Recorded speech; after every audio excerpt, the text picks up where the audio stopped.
hablamos de Facebook y su lanzamiento de su nuevo monedero digital.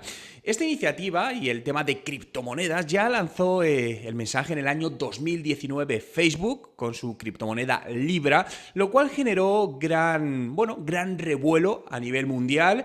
Porque, grandes bancos al final veían una gran amenaza a esta empresa tecnológica meterse, en parte de su nicho de mercado, y para ello nació comentó que iba a lanzar su primer monedero digital llamado Calibra. Bien, esta propuesta ahora mismo, o este monedero, va a cambiar de nombre y su nuevo nombre va a ser Novi, ¿no? Que Novi viene del latín nueva y vía, intentando transmitir una nueva vía de intercambio de monedas, de dinero a nivel digital, y el intercambio se hará a través de su criptomoneda Libra. Realmente el tema de las criptomonedas, como sabéis, la más conocida es el Bitcoin. Hay todo tipo de comentarios al respecto, gente que dice que está muy bien, que es algo que es genial, gente que dice que es una estafa, que se utiliza para especular, y creo que en todo hay cierta parte de verdad y cierta parte de mentira, ¿no? Es cierto que las criptomonedas se están utilizando en muchísimos casos para especular, pero no siempre es así. Es decir, al final son cosas que son activos que están subiendo y bajando de precio, pero realmente lo importante de las criptomonedas es la tecnología que tenemos detrás de ellas. Justamente todo lo que corre detrás y que permite que a nivel tecnológico ese blockchain, que es la tecnología que está detrás, permite hacer muchísimas cosas, entre ellas lo que quiere hacer Facebook, ¿no? El poder transferir dinero de cualquier punto del mundo a otro, de cualquier persona a otra. Es decir, ahora mismo, si quieres mandar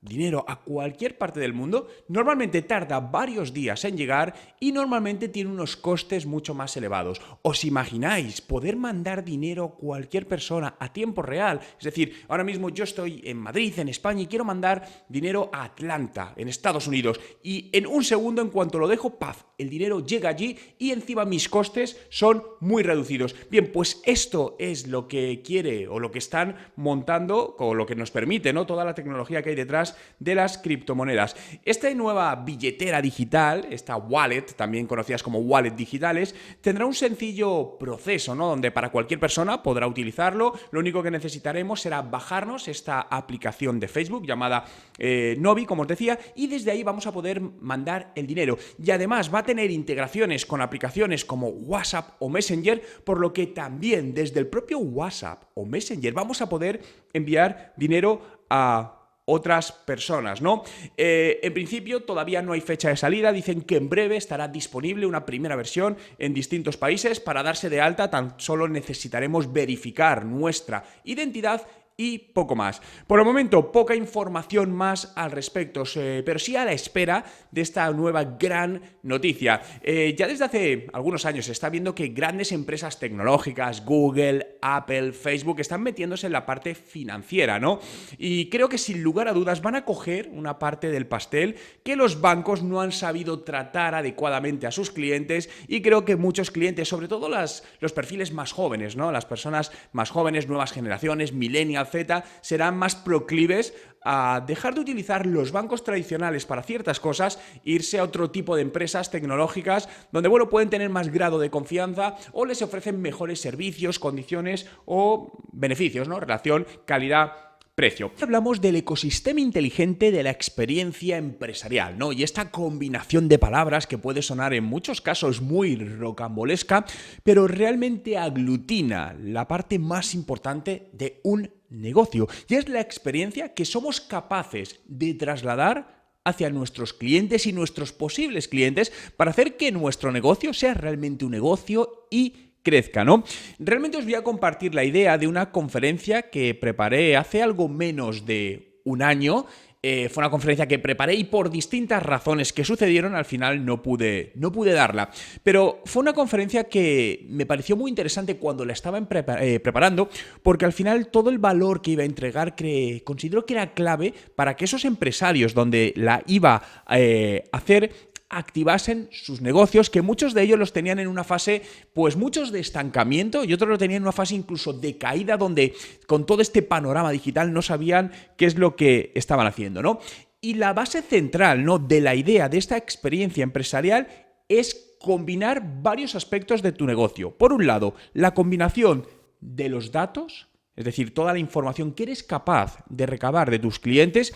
Y cuando hablo de información, bueno, en su mayor parte será información digital, pero también puede ser información offline. Segundo, la experiencia de tu cliente, es decir, qué haces sentir a tu cliente cuando interactúa con tu marca. El liderazgo y la excelencia, es decir, cómo como responsables de un negocio somos capaces de liderar ese negocio, de influenciar positivamente a la gente que hace posible que eso suceda, ya sea nuestros empleados o nuestros proveedores. Y estos factores son los activadores de los negocios de hoy, son clave. Creedme que un negocio sin estos activadores no va a sacar todo su potencial, incluso puede que tenga los días contados, ¿no? Fijaos que cuando estaba haciendo todo el análisis hubo una encuesta que me llamó muchísimo la atención, que realizaron a distintas empresas, y era sobre la experiencia que se entregaba a los clientes, ¿no? Si yo te pregunto, ¿cuántas empresas conoces que te han entregado una experiencia de cliente como consumidor excelente, buenísima, de ponerte los pelos de punta, ¿no?, de gallina, decir, madre mía, qué maravilla esta empresa? Probablemente no se te venga nadie a la cabeza. Incluso tengas que pensar, alguna habrás tenido, pero tengas que pensar alguna empresa. En cambio, si te digo malas experiencias con empresas que te han atendido mal, te vendrán numerosas empresas a la cabeza, constantemente, ¿no? Y esto es algo que a mí desde hace ya muchos años, desde que empecé a montar negocios digitales, me llamó mucho la atención decir, ¿cómo es posible que emprendedores y empresarios den tan mal servicio a sus clientes? ¿Cómo es posible que cuando vas a una... Voy a poner un ejemplo, que se me está viendo a la cabeza una cosa que me pasó. Cuando vas a una tienda física que quieres comprar algo, el dependiente te trate mal, te trate hasta con ignorancia, como si te da la sensación como si le estuvieses molestando, cuando realmente lo que vas a hacer es comprarle un producto, hacer que se gane su sueldo, hacer que esto siga vivo, ¿no? Y todo esto desde aquel momento a mí me empezó a dar vueltas en la cabeza, ¿no? Y en cierta manera tengo que decir que me obsesioné con dar un excelente servicio en mis negocios, ¿no? Porque me di cuenta que eso era lo más importante, que el producto es muy importante, pero sin una excelente atención al cliente, una buena experiencia de usuario, el resto no vale absolutamente nada. Porque al final lo que recordamos es ese proceso de compra, esa experiencia global. Y fijaos que en esta estadística decía que más del 75% de los CEOs de una empresa, es decir, los directores generales de una empresa, creían dar una buena experiencia a sus clientes. Más del 75%. Pero luego, cuando se preguntaba a los clientes, menos de un 10% de los clientes estaba de acuerdo con esa afirmación. Y si me pongo desde el lado del cliente, estoy totalmente de acuerdo en que menos del 10% de las empresas con las que he interactuado a lo largo de toda mi vida me han dado una buena experiencia, digital o no digital. Menos del 10%. Claro, fijaos aquí el problema, ¿no? Es decir, desde las empresas se creen que se están haciendo las cosas bien, pero realmente no sucede. ¿Qué pasa muchas veces? También los CEOs están muchas veces en una visión muy global de la empresa y no están en el punto más importante, que es el punto de contacto con sus clientes. Y para mí esto es un error muy grave. Fijaos que cuando he analizado casos de empresas exitosas de los últimos años, me acuerdo que la última que estuve analizando fue Zoom, ¿no? Esta empresa que ahora se ha puesto tan de moda para hacer videoconferencias, todas tenían una cosa en común.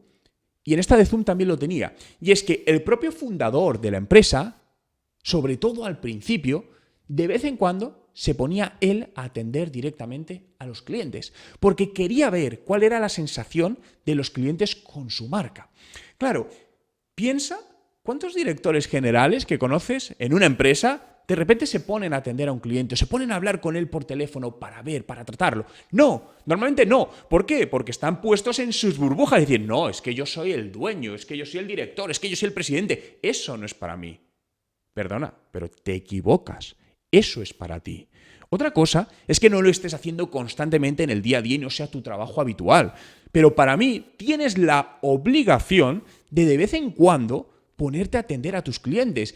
Pero por el simple hecho de que a ti como empresario, como emprendedor, te interesa tener ese feedback, te interesa saber si realmente los clientes están satisfechos. Porque muchas veces nos limitamos a ver cuadros, ¿no? A lo mejor el departamento de atención al cliente o las personas que atienden nos dicen, no, muy bien, todo contento, nos dan feedback o vemos unas gráficas o unos Excel, pero eso no es la realidad del todo, ¿no? Por lo que desde aquí siempre te animo a que te pongas de vez en cuando, con la frecuencia que tú consideres, a atender tú mismo a los clientes, a revisar más a fondo cómo tus clientes están percibiendo esa relación con tu marca. Bien, más puntos importantes para este ecosistema inteligente, ¿no?, de tu empresa. Lo primero, crear el ciclo de vida de tu cliente. No sé si lo tienes definido, pero un ciclo de vida de tu cliente básicamente es un dibujo, es una fotografía dibujada a mano, puede ser, perfectamente, donde cuántos puntos de contacto y qué puntos de contacto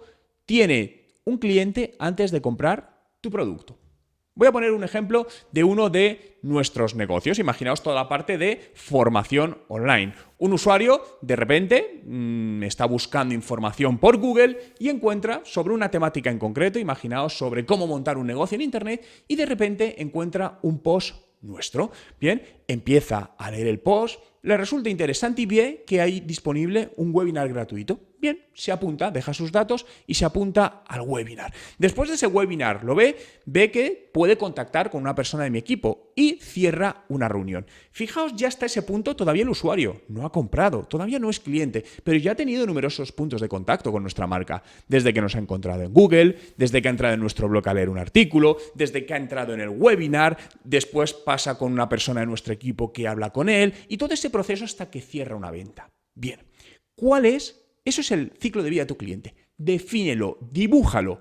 Puede que me digas, bueno, es que hay distintos ciclos de vida. Sí, correcto, pero te puedo decir que podrás sacar uno más o menos general. Luego podrás ir personalizando, pero vamos a empezar con uno más o menos general de cuál es el proceso que sigue uno de nuestros clientes hasta que compra un producto.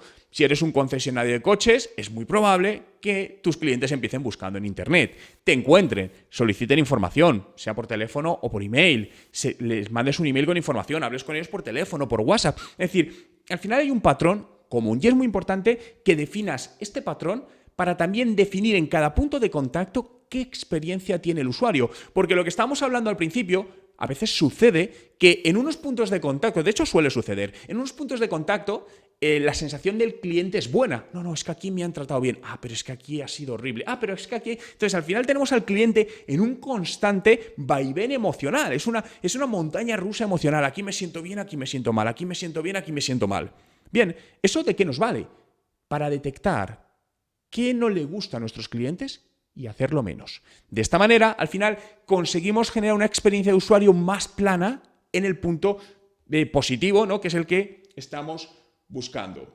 Debemos analizar también la llamada economía de la experiencia en el cliente, ¿no?, que básicamente es buscar la conexión a nivel de negocio entre darle una excelente y única experiencia a nuestro cliente con los riesgos y ganancias de nuestra empresa. Bien, porque al final dar una buena experiencia a nuestro cliente requiere de una inversión, requiere hacer inversión, probablemente en personal, en herramientas para poder conocerlo. Entonces, ¿qué tan de efectivo es en tu negocio toda esta inversión? Tienes que analizarlo, porque insisto, esto va a requerir recursos. Normalmente, si lo haces bien, esos recursos se van a convertir en una inversión y te harán crecer y vender más. Pero es algo que debes analizar. Es muy importante ponernos, a mí me gusta siempre decir la definición, ponernos en la gafa de nuestro cliente, ¿no? Porque nosotros, desde el lado de la empresa, de tu propia empresa, de tu negocio, donde estás trabajando, tu visión es totalmente distinta, no eres en absoluto objetivo. Al final estás trabajando ahí y muchas veces dices, joder, esto nos ha pasado a todos, que dices, joder, es que estos clientes no entienden nada, es que no entienden lo que les estamos poniendo. Bueno, probablemente la culpa no es del cliente. Es decir, cuando hay varios clientes que de repente tienen alguna confusión con algún producto, no les queda claro, es que algo no estamos haciendo bien, algo no estamos transmitiendo todo lo claro posible. Por lo tanto, utilicemos ese feedback de los clientes para analizar y mejorar lo que estamos haciendo. Es muy importante toda la parte también de datos que te decía al principio, ¿no? Y esto sobre todo en el aspecto digital. Es muy importante que establezcas qué datos de tu negocio vas a capturar y qué datos vas a trabajar y de los cuales vas a sacar un conocimiento que te permite implementar nuevos cambios. Sí es importante sobre todo si eres una empresa pequeña o mediana, que no intentes trabajar con muchos datos, porque lo que sucede es que datos, ahora mismo lo que sobra son datos, sobre todo en el mundo digital. Simplemente bájate las estadísticas de tu página en Facebook y vas a ver cómo tienes cientos de indicadores. No tiene sentido. Es decir, al final, cógete 3, 4 indicadores, los que para ti, en este momento, en función de tu objetivo de negocio, consideres más interesante y analiza esos al detalle. Pero esos 3, 4, no vayas a más. Más adelante, y a lo mejor tienes tiempo de ir a más, pero muchas veces, o la famosa frase, ¿no?, de la parálisis por análisis. Al final tenemos tanto que es que no sé ni por dónde empezar, ¿no? Y esto nos ayuda a evitar esa parte. No sé si estáis de acuerdo conmigo, pero los datos nos lo dicen así. Yo personalmente estoy de acuerdo. La experiencia lo es todo en un negocio. La experiencia que seas capaz de entregar a tu cliente hará que tu cliente vuelva, te recomiende, o que nunca vuelva y no solo no te recomiende, sino que hable mal de ti. Claro ejemplo que nos ha pasado a todos, ir a un restaurante. Has ido a un restaurante donde de repente tarda mucho en atenderte, el camarero te atiende de manera cabreada, la comida no es buena y del restaurante no les dices normalmente nada, sales cabreado y dices, yo aquí no vuelvo. Han perdido un cliente de por vida, porque además en un restaurante suele ser algo así, no vuelves, no vas a volver. Ahora mismo cambiemos esa experiencia con una experiencia donde el producto, es decir, la comida es buena, la atención ha sido maravillosa porque el cliente te ha sonreído, el cliente se ha preocupado por ti, han estado contigo. Cambia totalmente. ¿Ahí qué vas a conseguir? Un posible cliente, un cliente que te recomiende a otras personas y dice, oye, vete al restaurante, este restaurante que es maravilloso como te están tratando. Pero además él volverá, por lo tanto estás consiguiendo un cliente recurrente, estás haciendo crecer tu negocio. Bien, más puntos importantes. La confianza es la moneda de cambio entre empresas y clientes, hoy más que nunca. Las empresas no vendemos productos, las empresas no vendemos servicios, las empresas vendemos confianza. Y esto grábatelo en la mente, grábatelo en la cabeza. Si no eres capaz de interiorizar que lo que estás vendiendo a tus clientes y lo que diferenciará en que te compren a ti o a otro es la confianza, vas a tener un serio problema. Al final, los productos se están volviendo commodities, salvo en un mercado, salvo que me digas, oye Juan, es que yo estoy en un mercado que no tengo nadie de competencia. Bueno, pues tienes un monopolio, pues mientras te dure, perfecto, no hay opción. Pero cada vez la competencia es más fuerte en todos los productos. Por lo tanto, el producto empieza a pasar a un segundo plano. Es decir, no, es que mi calidad, muchas veces, ¿no?, cuando hablo con empresarios que quieren mejorar sus ventas, ¿no?, que nos llaman para mejorar sus ventas online, casi siempre, además, esto es curioso, se centran en su producto. Siempre me dicen, no, Juan, es que nosotros, mira, tenemos un servicio postventa, es que nuestro producto que no tiene el de la competencia. Y digo, da igual. Eso ahora mismo da igual. A ver, no es que de 100% igual, obviamente necesitas tener un buen producto, pero el cliente no se está fijando en eso. Es decir, piensa cuando compras un iPhone, un teléfono móvil, me da lo mismo. ¿Qué te están vendiendo? La experiencia que este teléfono te va a dar y para qué lo puedes utilizar, o te están diciendo que tiene un microprocesador SP400 con no sé cuántos teras de velocidad y No, eso es el producto, nos da igual.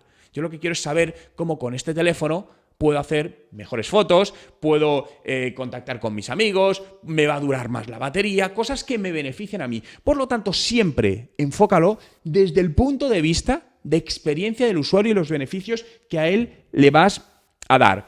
Además, fíjate que esto ya ha salido en varias encuestas y entrevistas, ¿no? Sobre todo en las nuevas generaciones, millennials y sobre todo centennials, que son los adolescentes ahora, los más jóvenes, prefieren gastar dinero en experiencias, ¿no? De hecho, dicen que gastar dinero en experiencias es mucho mejor que gastarlo en bienes materiales. Por lo tanto, tenemos que trabajar en convertir los bienes materiales en experiencias. Porque además, cada vez más, o gran parte de esos bienes materiales se están convirtiendo en bienes digitales.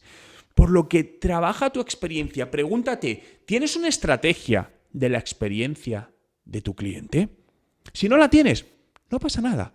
Pero ponte hoy las pilas, es decir, tengo que empezar a trabajar en esto, tengo que analizar qué sienten mis clientes la primera vez que contactan conmigo, qué siente un usuario, qué siente un cliente que lleva conmigo 24 meses, porque muchas veces tendemos a decir, no, mi cliente está contento, ¿no? Igual que los trabajadores que están contigo, ¿no? Muchas veces esto es algo muy típico, ¿no? Donde el empresario dice, no, pues si la gente está contenta. Y luego, cuando haces un análisis externo, te das cuenta que no, que esa es la percepción que él tiene, lo mismo que decíamos al principio de los CEOs con la experiencia que entregaban a sus clientes, ¿no? Por lo que al final, como están en distintos planos, la información que llega no es del todo veraz. Y además recuerda una cosa, gran parte de las compras son emocionales. Al final lo que tenemos que vender es a la mente, no a la razón, ¿no? La experiencia de recordar experiencias de compra hace a la gente más feliz que la experiencia de recordar compras materiales.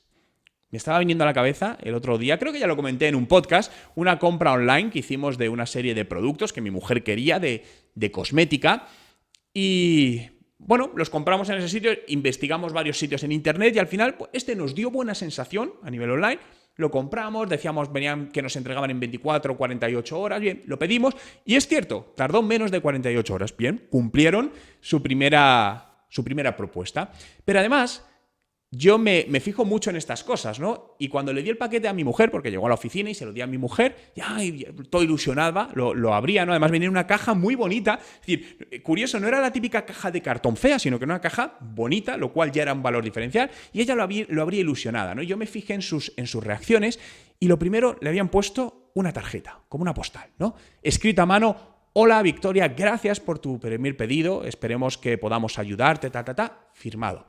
Y se la puso una sonrisa en la cara. ¡Ah, joder, qué maravilla!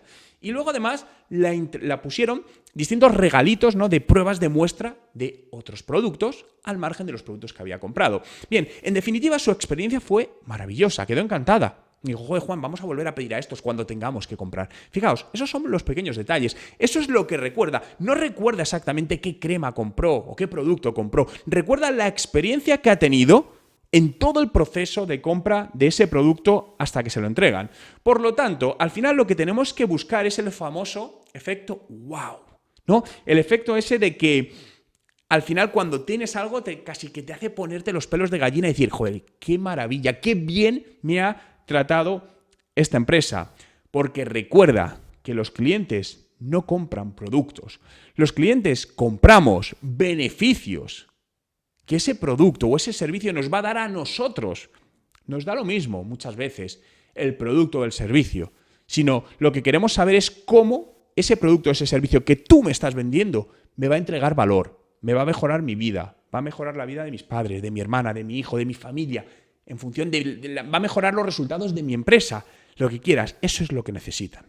Por lo tanto, no te centres tanto en tu producto, céntrate más en esos beneficios y, sobre todo, en esa experiencia de usuario que le vas a entregar tanto en el mundo digital como en el mundo no digital. Y hoy vamos a hablar de la primera pregunta que debes hacerte como emprendedor, ¿no? Cuando quieres emprender. Y para ello quiero remontarme al año 1994 y a una persona que conoces seguro, llamada Jeff Bezos. Jeff Bezos es el fundador y dueño de Amazon. A día de hoy, si los datos no me fallan, es el hombre más poderoso no, el hombre más rico a nivel económico del mundo, ¿no? Pero fijaos, en el año 94, que hace ya muchos años, Jeff Bezos trabajaba en Wall Street, en una compañía con un gran puesto y un gran sueldo, ¿no? Pero él realmente no estaba haciendo lo que quería. Él siempre soñó con emprender, ¿no? Con montar algo él mismo que aportase algo a la sociedad, algún valor que le llenase, ¿no? De alguna manera. Y esto creo que es un sentimiento común en la mayor parte de emprendedores, ¿no? Donde lo que estás buscando es algo más que un buen puesto de trabajo o un buen sueldo, que es importante, por supuesto que lo es, pero no es suficiente para vivir toda la vida o dedicar toda la vida tantas horas profesionales que invertimos a nuestro trabajo solamente por estar en una buena empresa o por tener un buen sueldo, porque tarde o temprano eso de alguna manera te acabará pasando factura anímicamente, ¿no? Es decir, está muy bien cuando cierres un mes y te entre ese dinero, pero realmente no te estará llenando por dentro, en definitiva, no te estará haciendo feliz. Una de las grandes razones por las que mucha gente emprende, ¿no? Entre los cuales me incluyo, es porque sueñas con montar algo, ¿no? Montar un proyecto que nazca de ti, crear algo desde cero, darle vida y hacerlo crecer. Y en muchos casos hay un patrón común que es la insatisfacción con tu actual puesto de trabajo o con tu actual situación laboral. ¿Has tenido este sentimiento alguna vez? ¿Te has sentido encerrado en algún puesto de trabajo sin salida? Esto fue una de las sensaciones que yo tuve. Yo emprendí cuando tenía 24 años, ¿no? Hace 16 años. Y desde hace muchos años antes yo tenía claro que quería emprender, quería en algún momento montar algún proyecto porque era algo que llevaba desde dentro. Lo que pasa es que no sabía exactamente qué hacer. Y en esos momentos, antes de los 24 años, pues yo estaba trabajando en otras empresas. Y justamente tenía ese sentimiento, ¿no? Tenía el sentimiento de que me sentía encerrado, no me veía haciendo eso toda mi vida. Decía, bueno, sí, y tengo que decir que, bueno, pues no tenía un mal puesto de trabajo. Fui cambiando, esto también es cierto, salté bastante de puestos de trabajo, pero bueno, siempre estaba cómodo, podía tener más o menos afinidad con unos jefes o con otros jefes. El salario que tenía para aquellos momentos y para la edad que yo tenía, tengo que decir que era bastante bueno, pero no era suficiente, ¿no? Yo sentía que eso no me permitía desarrollarme lo que quería, ¿no? Y eso fue una de las sensaciones que dije, tengo que hacer algo y salir de aquí. Realmente yo creo que, bueno, no, estoy seguro, lo que marcó la diferencia entre ser un trabajador para una empresa y emprender mi propio negocio fue la formación, en mi caso, personal, ¿no? Y es el caso de muchas personas, ¿no? Claro, yo no sabía nada de negocios. Yo había estudiado otra cosa, no tenía ni idea de negocios. Y para montar un negocio tienes que saber algo de negocios, por lo menos, ¿no? Porque si no, al final, lo más probable es que te des un batacazo. Entonces, lo que decidí en aquel momento es hacerme un máster, ¿no? Un máster bastante largo, casi de algo más de un año, en dirección comercial y marketing, ¿no? Lo que me dio la visión del negocio. Y recuerdo que fue justamente acabar el máster y a los pocos meses monté mi primer negocio, ¿no? Entonces, esto fue, pero lo que quiero ir al sentimiento, ¿no? Es decir, ese sentimiento que si tienes ahora mismo de estoy trabajando en algo que no me gusta, me levanto por las mañanas desanimado pensando que tengo que ir a este puesto de trabajo o que tengo que hacer este trabajo, te diría que busques una solución, ¿no? Que busques un cambio. Este cambio probablemente no sea inmediato, tenemos que ser realistas, va a llevar un proceso, pero cuanto antes empieces a invertir, a pensar en ese proceso, antes llegará el cambio. De hecho, el cambio es progresivo, el cambio no es de un día a otro. En mi caso, yo estuve trabajando en otra empresa durante un año mientras emprendía, hasta que di el cambio 100%. Por eso te digo que el cambio debes verlo como una maratón, ¿no? Como una carrera de fondo, no como un sprint. Es algo que vas a ir poquito a poco y que lleva su tiempo. Pero cuanto antes lo hagas, antes conseguirás esos resultados, ¿no?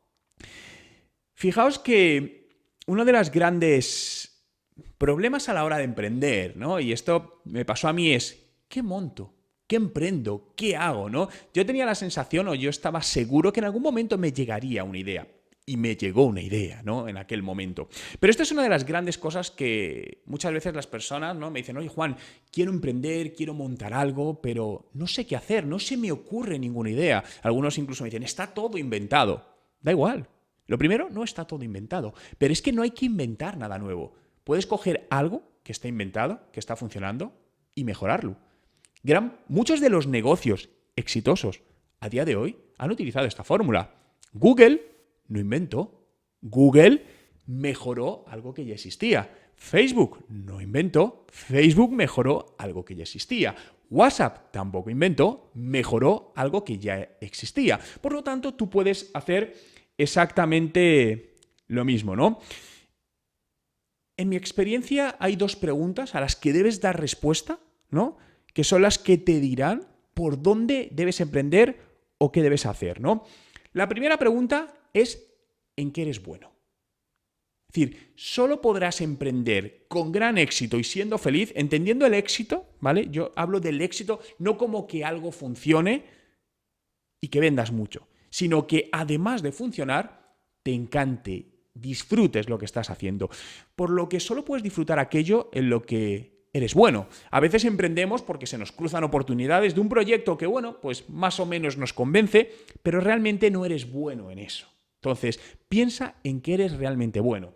Eres bueno vendiendo productos, eres bueno poniendo en contacto a gente, eres bueno diseñando ropa, eres bueno. ¿Cuáles son tus valores?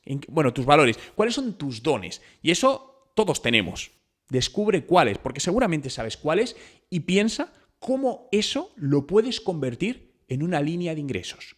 Como te decía, esto no es de la noche a la mañana. Probablemente tengas ahora mismo tu puesto de trabajo o estés trabajando en algo, ¿vale? Empieza a meterlo como algo poquito a poco, ¿vale? ¿Cómo esto de lo que yo sé, ¿no? De lo que soy bueno, puedo ganar dinero con ello? Dando formación, materializándolo en un producto, vendiendo servicios a otras personas o a otras empresas, vendiendo consultoría, ayuda, coaching. ¿Qué es? Define eso. Y la segunda pregunta, ¿qué es lo que amas?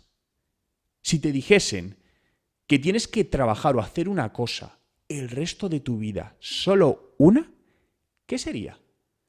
¿Qué elegirías? ¿Lo que realmente amas y te permite ganar dinero?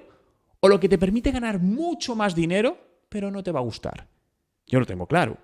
Lo que amo. Por lo tanto, descubre aquello que disfrutas haciéndolo. En muchos casos, grandes proyectos emprendedores han nacido de los hobbies de las personas. Personas que tenían un hobby, hacer algo en concreto, imaginaos la jardinería, conozco a alguno en este sentido, que le apasionaba las plantas, la jardinería, y lo hacía como un hobby, ¿no? Para cuidar, a sus amigos les cuidaba las plantas, les decía haz esto, les arreglaba jardines, hasta que se dio cuenta que eso podía ser un negocio y que podía vivir de ello. Y empezó poco a poco a cobrar de ello hasta que lo convirtió realmente en un negocio. Y un negocio puede ser, no tiene que ser algo muy grande, no tiene que haber mucha gente alrededor, puede ser tú mismo, tú misma, donde al final lo que te estás generando es un salario, unos ingresos. Luego ya puedes decidir todavía hacerlo más grande, convertirlo en una empresa, empezar a contratar gente para escalar, pero eso sería una siguiente fase. No nos vayamos tan lejos. Vamos a la primera parte. ¿Cómo somos capaces de generarnos un ingreso mensual haciendo aquello en lo que somos buenos y aquello en lo que amamos? Esta es la pregunta que como emprendedor, como emprendedora, debes hacerte, ¿no? Sé que son dos preguntas, pero al final son dos preguntas que van unidas, porque en lo que eres bueno normalmente te apasiona. Por lo que descubre en qué eres bueno, qué es lo que amas y cómo eso puedes convertirlo en una línea de ingresos. Y te aseguro que tendrás gran parte del camino recorrido hacia tu libertad como emprendedor o como emprendedora. Y hoy vamos a hablar de 5 razones por las que tienes que invertir tanto en ti como en tu negocio. Fijaos, estuve leyendo un artículo de una empresaria americana, yo no la conocía, pero me pareció muy interesante, se llama Fern White. Y entre otras cosas es CEO de 2 grandes empresas del sector de la salud. Y hablaba sobre este tema, ¿no? Trataba estos 5 puntos relevantes por los que al final debemos invertir en nosotros tanto como en nuestro negocio. ¿Por qué? Porque tiene un ROI impresionante. El ROI, recuerdo, es el retorno de la inversión, es lo que sacas versus lo que inviertes. Es decir, yo me invento 500 euros en mí y voy a retornar 2.000 euros. Muchas veces esto es complicado de medir al detalle, pero ese ROI existe. Es decir, yo, por ejemplo, recuerdo que antes de montar mi primera empresa, el detonante fue un máster que me hice, un máster de algo más de un año, que me costó, creo que fueron 12.000 euros de hace 15 años, que era muchísimo dinero, en ese momento todavía más, ¿no? Y para mí, pues era muchísimo, muchísimo dinero. Pero si me dices, oye, Juan, ¿qué retorno ha tenido en ti ese máster? Te digo, inmenso, inmenso. No te lo sé cuantificar exactamente, pero sí te sé decir que gracias a esos 12.000 euros de inversión que hice, he podido montar desde hace más de 15 años todos mis negocios, gracias a eso. Y vivo de ello. Por lo tanto, y más gente, ¿no? Que al final está en nuestro equipo. Por lo que el ROI es totalmente impresionante. Bien, por lo tanto, estos 5 puntos que vamos a ver, el primero está relacionado con lo que estamos hablando, ¿no? Invertir en ti es donde está el mayor retorno de la inversión. Fijaos, muchas veces como emprendedores, como empresarios o como directivos de empresa o como profesionales, invertimos externamente. Es decir, tenemos un problema puntual en la empresa o necesitamos mejorar algún proceso e invertimos en contratar una herramienta o invertimos en buscar una persona con esas habilidades que nos puede ayudar. Bien, está bien, no digo que no sea necesario, está bien hecho, pero realmente fíjate que esa inversión externa lo que te está haciendo es solucionar problemas concretos, problemas muy concretos. Pero lo que os estoy hablando es de hacer una inversión interna, una inversión en ti como persona, en ti como profesional, ¿no? Porque esta inversión lo que va a hacer es solucionarte infinitos problemas. No solo un problema puntual, que esos los tenemos que solucionar de esa manera, no digo que no, pero no olvides de solucionar el resto de problemas. Por lo que al final invertir internamente, y cuando hablo de internamente es invertir en ti, supone mejorar tus habilidades transversales para hacer crecer o para impulsar mucho más ese negocio, ¿no? Significa además algo muy importante, y es focalizarte en la única constante que hay en tu negocio, que eres tú. Eso es lo único que es seguro en tu negocio. Tu negocio es tuyo, por lo tanto, sin ti, a día de hoy no existiría, obviamente lo puedes vender, pero esa es la única constante, por lo que es donde más debes invertir. Segundo punto, tu negocio es un reflejo tuyo. Y esto es algo que creo que estaréis de acuerdo conmigo, ¿no? Al final, cuando emprendemos un proyecto, la misión, tú defines la misión de tu negocio, pero también defines los valores y al final tu manera de ser lo trasladas. Habréis visto en empresas que había un director general, por ejemplo, y la empresa tenía una serie de valores, había no sé, se respiraba en el ambiente una manera de gestión o de funcionar la empresa, de repente cambiaron a esa persona o cambió el dueño y cambió todo. ¿Por qué? Porque refleja otros valores. Por lo tanto, al final tú eres quien va a impregnar esos valores y eso decidirá en gran medida el éxito o fracaso de tu negocio. No solo el producto. Estamos de acuerdo en que tenemos que tener un buen producto, perfecto. Pero al final, un buen producto con malas decisiones, con un ambiente laboral equivocado. Y al final piensa una cosa, las malas decisiones suelen venir por la falta de formación o la falta de inversión en uno mismo. Porque al final no estás seguro de si ir por aquí o ir por aquí. Dices, bueno, voy por aquí. Pero cuando estás constantemente formándote, aprendiendo, al final lo que haces es aumentar tu capacidad para poder tomar mejores decisiones. Y esas mejores decisiones son las que te van a llevar al camino donde quieres. Y esto aplicado a un negocio que estés montando, un negocio que vayas a montar o a tu panorama profesional. Oye, mi objetivo es llegar hasta aquí profesionalmente. Bien, pues llegarás o no llegarás dependiendo de esas decisiones que tomes. Y esas decisiones dependen de tus habilidades y la formación que tú tengas al respecto. Tercero, cuando tú creces, tu negocio crece. Esto es una realidad totalmente clara, ¿no? Cuando al final inviertes en ti mismo, es lo que estaba hablando, eres capaz de gestionar mejor los desafíos que te aparecen. Y los desafíos van a aparecer constantemente. Y yo creo que cada vez aparecen más, ¿no? El actual momento que estamos viviendo es un gran desafío para muchísimos emprendedores y profesionales.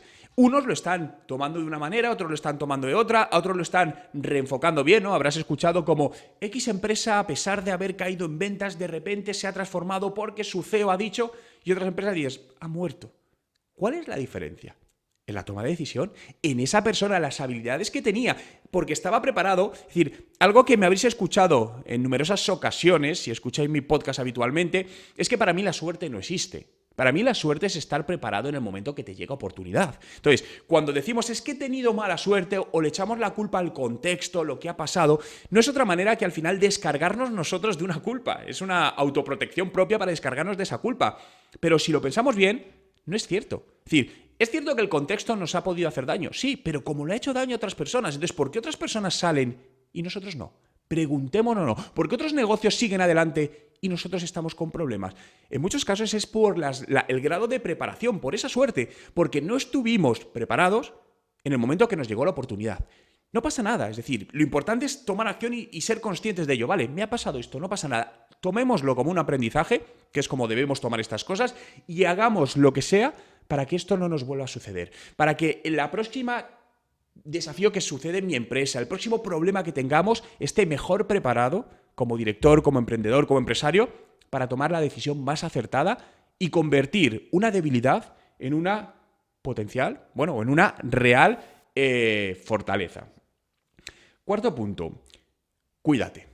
Es decir, al final, sin salud no hay nada, ¿no? Y si tú no estás bien, el negocio no puede estar bien. Por lo que es muy importante al final tomarte tiempo para ti mismo, ¿no? Para ti misma. Sé que estamos agobiados siempre, ¿no? Es decir, al final hay mucho trabajo, quizá también porque nos metemos en más cosas de las que realmente debemos, ¿no? Esto daría para otro podcast, sería otra reflexión, pero es muy importante que en tu agenda diaria te marques un tiempo para ti.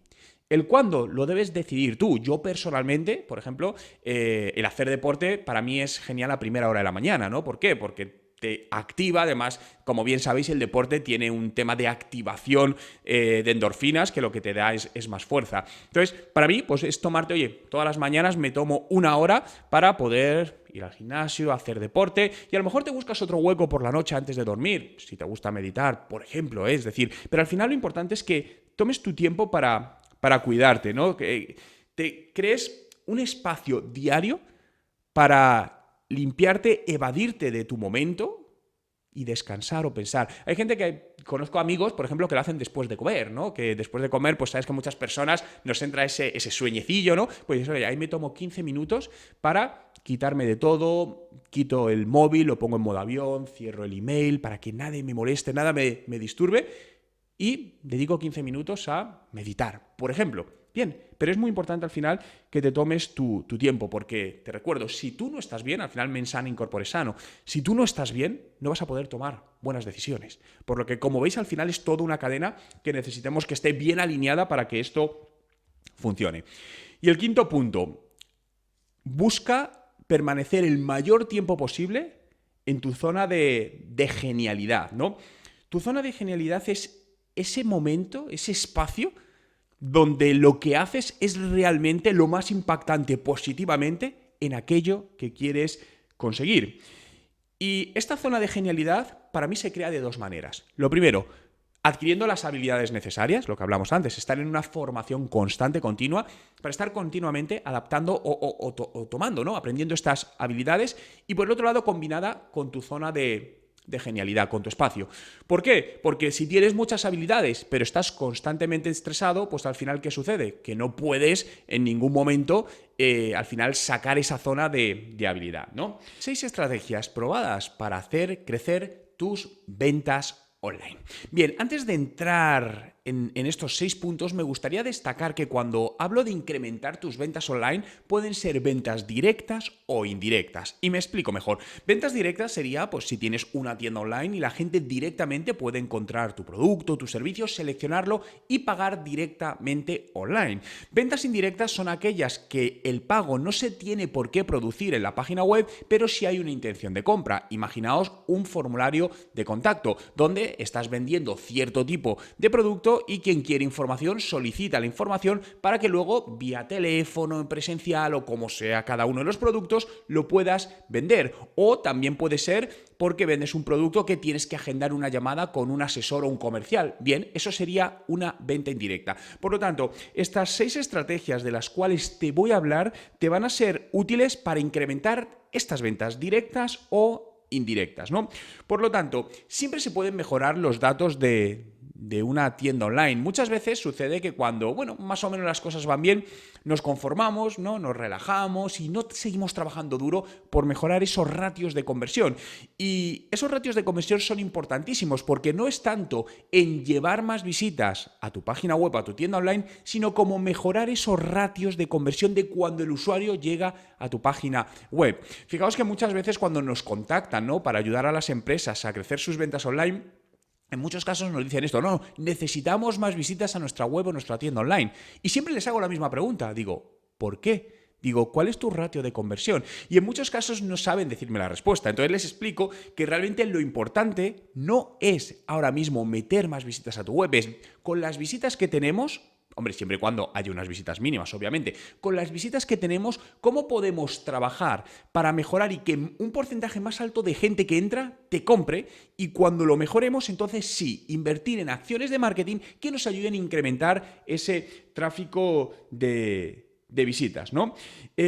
Fijaos, hubo un caso, bueno, hay un caso, no es hay un caso de una emprendedora, es una emprendedora senior, tiene más de 50 años, que montó una pequeña tienda online y le ayudamos a crecer en más de 10 veces las ventas que tenía en un plazo de 12 meses, ¿no? Y trabajamos de esta manera. El primer punto fue analizar y mejorar esos ratios de conversión y a continuación lo que se hizo ya es escalar, es decir, llevar más tráfico para incrementar las ventas. Y estos 6 estrategias que os voy a contar se aplicaron con esta emprendedora. La primera, reestructura tus campañas de publicidad digital.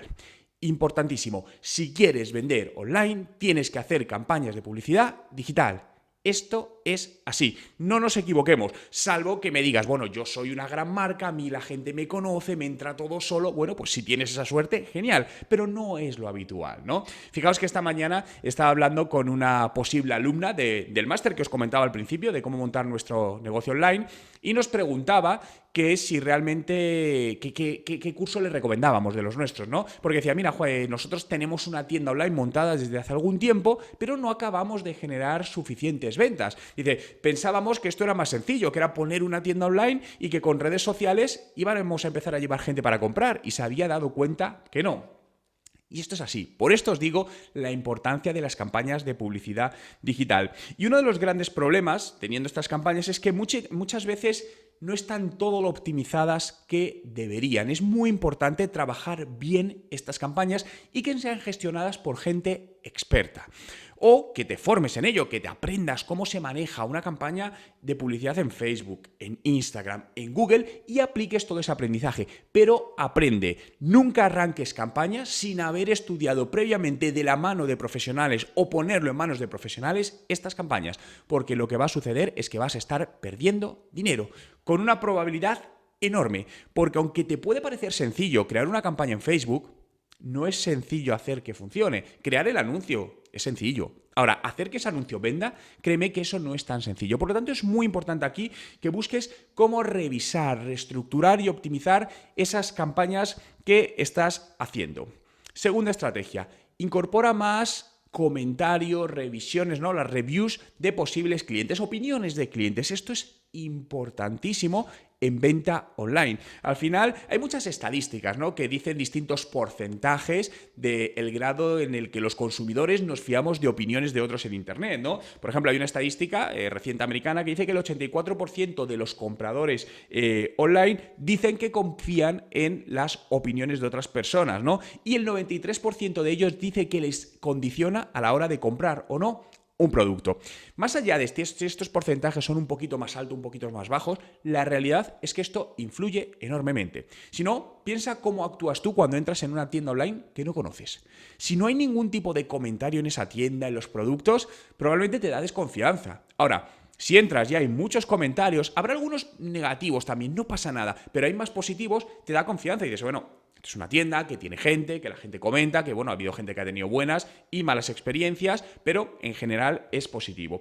Por lo que tienes que trabajar en incorporar, en crear una estrategia constante de generación de comentarios de tus productos o de tus servicios. ¿Qué estrategia? Eso habría que trabajarlo, ¿no? Puede ser una estrategia basada en algún regalo concreto de, no sé, un descuento, etcétera. Eso habría que cada estrategia es única, ¿no? Por lo tanto, no te podría decir ahora mismo aquí cuál deberías implementar, pero sí lo que debes hacer, y es ver la manera de conseguir que la gente comente, la gente que te ha comprado comente sus opiniones, porque eso es al final la validación social. Cuando otros usuarios lleguen y vean que más personas han comentado sobre tu producto, van a tener más tendencia a comprar tu producto o servicio. Tercero, optimiza tus campañas, tu contenido, en definitiva, tu negocio para las tendencias según la fase del año. Esto va, dependiendo del negocio, hay negocios que están más afectados por las tendencias que otros. Es decir, si nos vamos al sector moda, obviamente hay muchísimas tendencias muy marcadas en distintos puntos del año. Si te dedicas a vender juguetes, pues probablemente la época de Navidad sea una de tus mejores épocas. Si vendes bañadores, pues a lo mejor en un país tu negocio está en un semestre del año y en otro país está en otro semestre del año. Por esto es muy importante que definas bien en tus estrategias de negocio, tus estrategias de marketing, en tus estrategias de contenidos, todas estas tendencias en función de la época del año para ver dónde tienes que reforzar campañas, cómo debes adaptar los textos y las imágenes a cada uno de los momentos. Puede que a lo mejor en determinados momentos del año, como te decía, imagínate que eres una tienda online de bañadores y pues a lo mejor en España pues tienes un mercado del mes de marzo al mes de agosto, pero en esos meses, por ejemplo, en Latinoamérica, en el sur, en Chile, pues sería al contrario. A lo mejor tendrías en otros, al final, como van justamente opuestos las estaciones, tendrías otros meses, por lo que tendrías un doble mercado y en cada momento atacarías uno, ¿no? Esto simplemente es un ejemplo, pero sí tienes que analizar, muy importante, la estacionalidad de tu producto y de tu servicio, y si esa estacionalidad, y esto es importantísimo, te puede ayudar a llegar a otros mercados internacionales que a lo mejor no estabas teniendo en cuenta. Cuarta estrategia, replantea tu estrategia de pop-out. Vale, ¿qué es esto? ¿Qué es un pop-out? Cuando estás en una página web y te vas a salir y de repente, o te vas a salir o estás navegando y de repente, ¡paf!, te sale algo en medio. Bien, aquí muchas veces cuando a los clientes les digo, utilizad esta estrategia, me dicen, Juan, pero es que eso es muy molesto. Digo, bueno, es molesto, pero una pregunta, ¿quieres vender más o no? Entonces, dice, no, sí, claro. Digo, entonces, utilicémosla bien. Claro, el problema es que muchas veces esto se utiliza mal. ¿Cuántas veces nos pasa que entramos en una página web, no han pasado ni 2 segundos y nos saltan de repente 1 o 2 pop-up? Claro, obviamente esto es muy molesto, pero porque no es el momento. Es decir, acabo de entrar, necesito ver el contenido, ya luego me muestras esto. Los pop-out los utilizamos cuando el usuario se va a escapar de la página, se va a ir. Es decir, al usuario ya lo has perdido, el usuario ha decidido irse y va a cerrar tu página. Por lo tanto, en ese momento tienes la opción de rescatarle, ¿no? Y ahí es donde le podemos mostrar un pequeño mensaje, imaginaos algo como, oye, ¿estás seguro de que te quieres ir? Tienes un 10% de descuento si haces la compra ahora. Y habrá un porcentaje de gente que se vaya, pero habrá un pequeño porcentaje que decía, bueno, y te puede acabar comprando. De hecho, te acaban comprando. Os puedo decir que esto, que se recuperan posibles pérdidas de ventas, es decir, se hacen ventas gracias a esta estrategia. ¿Mayor o menor porcentaje? Bueno, dependerá ya de muchos factores, pero esto es una estrategia muy sencilla de aplicar y créeme, muy útil para generar ventas que ya tienes perdidas. Habrá otras personas, si en ese momento a la gente no le interesa y le molesta, no te preocupes, ya se estaba yendo de la página, no pasa absolutamente nada. Quinta estrategia, campañas y embudos de venta. Fíjate que los embudos de venta es una de las estrategias más efectivas de marketing digital. Embudos bien montados. Bien, montar un embudo requiere no solo de la herramienta, sino de una previa estrategia, donde normalmente estas estrategias se diseñan previamente en papel, en un documento, y luego se aplican en la herramienta correspondiente. Al igual que te decía en la parte de publicidad, es muy importante que si no tienes experiencia en embudos de venta, te pongas en manos de alguien con experiencia o te formes tú mismo o tú misma en embudos de marketing para hacerlo. Va a llevar un tiempo de formación porque obviamente aprender a hacer embudos no es cuestión de 15 días, pero hombre, es importante que aprendas a hacerlo. Pero fijaos, algunos de los embudos que funcionan muy bien. Los carritos abandonados, es decir, gente que ha empezado un proceso de compra, ha puesto incluso sus datos, pero al final no ha acabado pagando. La recuperación de carritos abandonados, os digo que os puede hacer recuperar en ventas muchísimo dinero. Con la emprendedora que os comentaba al principio, cuando empezamos a trabajar con ella, no tenía esta estrategia, estaba perdiendo ventas. Implementamos la estrategia y empezamos a recuperar, creo que era un 3% de las ventas. Es decir, un 3% de la gente que entraba y se iba sin comprar, volvía gracias a estas estrategias y compraba. Bien, a lo largo de un año hemos estado optimizando, ¿no? Porque empiezas a implementarla y luego optimizas. Hemos optimizado esta estrategia y a día de hoy el dato, atentos porque es brutal, el 14% se recupera. 14% de gente que se fue sin comprar, gracias a esta estrategia de embudo de venta a través de email, recuperamos y compran. Y esto os digo que en su caso supone varios miles de euros mensuales en ventas. Es muchísimo dinero. Por lo que es muy importante que crees estos embudos de venta. Este es uno de ellos, el de recuperación de carritos abandonados, pero hay muchos más embudos. Y la sexta estrategia, expande tu embudo completo de marketing. Y aquí es donde entraría replantear tu estrategia de marketing digital.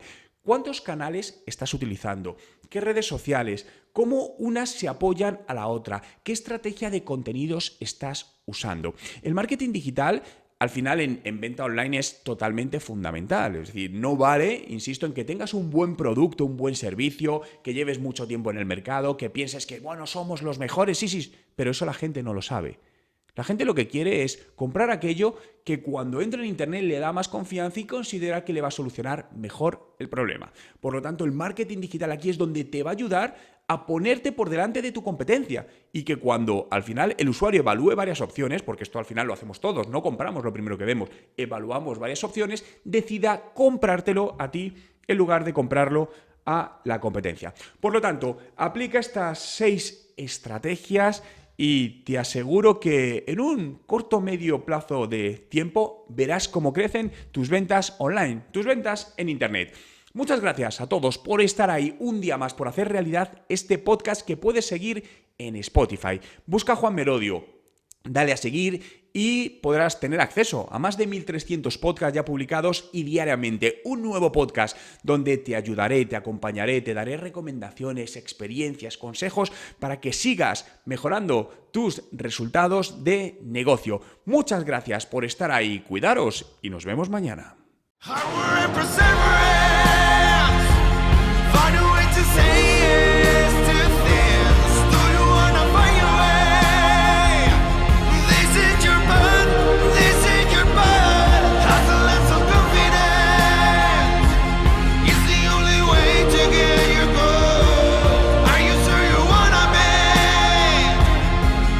Y recuerda, no hay nada que no puedas hacer en tu vida.